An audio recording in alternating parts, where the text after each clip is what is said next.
జై శ్రీరామ్. మరొక వీడియోతో మీ ముందుకు వచ్చినందుకు చాలా సంతోషంగా ఉంది. ఈ వీడియో చివరి వరకు చూడండి, లైక్ చేయండి, సబ్స్క్రైబ్ చేయండి. బైబిల్ దేవునికి కోపం వస్తే తను నమ్మిన వారిని సైతం చంపడానికి వెనకాడని సైకో అని మనం ఇప్పుడు తెలుసుకోబోతున్నాం. ఆది కాండము 12వ అధ్యాయం 1వ వచనం 2-3 వచనం చూస్తే అబ్రహాం యొక్క పిలుపు. యెహోవా నీవు లేచి నీ దేశము నుండి, నీ బంధువుల నుండి, నీ తండ్రి ఇంటి నుండి బయలుదేరి నేను నీకు చూపించు దేశమునకు వెళ్ళమని చెప్తాడనమాట. తర్వాత 6వ వచనంలో మనం చూస్తే సేకెమునందలి కానాన్ దేశంలో బైబిల్ దేవుడు ప్రత్యక్షమై జనసంచారమైనటువంటి కానాన్ దేశాన్ని అబ్రహాము అనబడినటువంటి అతనికి ఇస్తానని ప్రామిస్ చేస్తాడు బైబిల్ దేవుడు. అందుకు అబ్రహాము సింధూరు వృక్షం వద్ద బలిపీఠం కట్టి బైబిల్ దేవుణ్ణి ఆరాధిస్తాడు.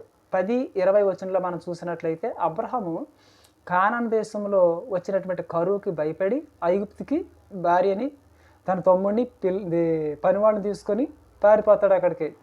తర్వాత ఐగుప్తులోని భార్య వలన సమస్త సంపదతో ఐగుప్తు నుంచి భార్య భర్తలని లోతుని అందరూ కూడా కానానికి మరలా తిరిగి వస్తారు.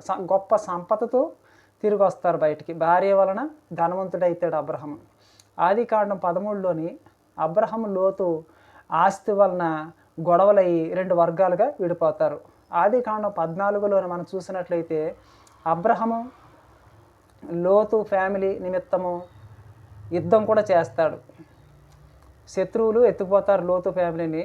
అబ్రహాము యుద్ధం చేసి కదా ఆ లోతుని ఫ్యామిలీతో పాటు ఇతర ఫ్యామిలీని కూడా బయటకు తీసుకురావడం మనం చూస్తాం. ఆది కాండం 15వ అధ్యాయంలో మనం చూస్తే అబ్రహాం సంతానం కోసం బైబిల్ దేవుడిని వేడుకుంటాడు. వేడుకున్నాక అక్కడ బైబిల్ దేవుడు ఒక నిబంధన చేస్తాడు. నీ సంతానము 400 సంవత్సరాలు తమది కాని దేశంలో బానిసత్వం అనుభవిస్తారని అబ్రహాం సంతానానికి ఇక్కడ వాగ్దానం చేస్తాడు. నీ సంతానం 400 ఏళ్ళు శత్రువులు ఎదుట బానిసత్వం అనిపిస్తాడని ఇక్కడ చెప్తాడనమాట.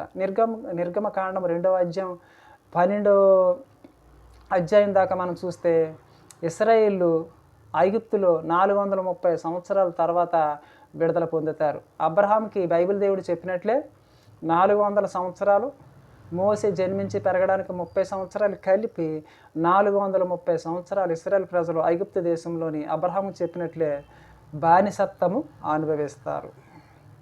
నిర్గమకాండం 14వ అధ్యాయం 15వ వచనంలో మనం చూస్తే ఇశ్రాయేల్ ప్రజలను విడిపించాక ఎర్ర సముద్రాన్ని చీల్చి దాటిస్తాడు బైబిల్ దేవుడిని.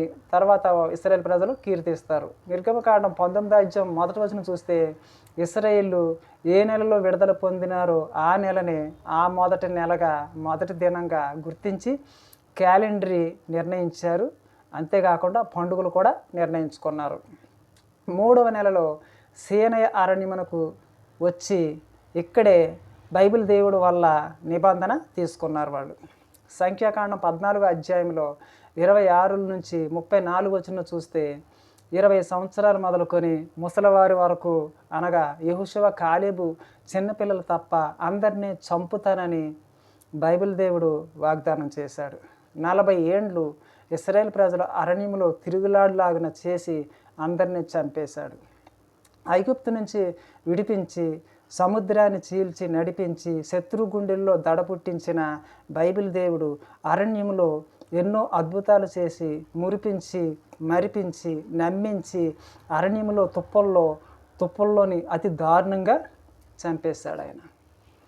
ఐగుప్తు నుంచి విడిపించడం కదా, ఆ యొక్క పారణ అరణ్యంలో అందరినీ కూడా 40 సంవత్సరాలు అక్కడ తిరుగులాడులాగా చేసి వారినందరినీ తుప్పల్లోని అరణ్యములో అతి దారుణంగా వాళ్ళందరినీ కూడా చంపేశాడు ఆయన.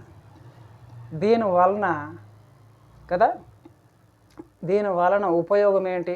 విడిపించడం ఎందుకు, చంపడం ఎందుకు కదా? ఇది మహాఘోరాయుతమైనటువంటి పని. అంతేకాకుండా బైబిల్ దేవుడిని నమ్మినాక కదా నా తల్లిని చంపేశాడు. బైబిల్ దేవుడిని నమ్మినందుకు నా సొంత తల్లిని చంపాడు, నా సొంత తండ్రిని చంపాడు, నా సొంత తమ్ముడు 20 సంవత్సరాలు ఏజ్లో నా తమ్ముడిని కూడా చంపేశాడు ఆయన. ఈ రోజున వాళ్ళ నోడల్లో మట్టి పోసాడు.